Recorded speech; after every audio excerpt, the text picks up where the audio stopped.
তো আমরা ফাইনালি বগা লেকে চলে আসলাম। বান্দরবন ট্যুর তো এমনিতে আমার মানে ফার্স্ট ট্যুর।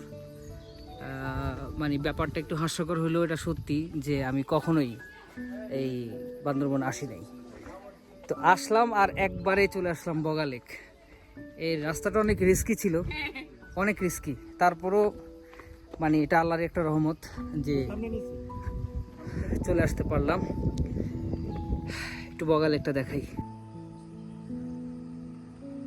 চমৎকার সুন্দর এবং ঠান্ডা একটা পরিবেশ। রৌদ্র থাকার পরেও এখানকার বাতাস এত ঠান্ডা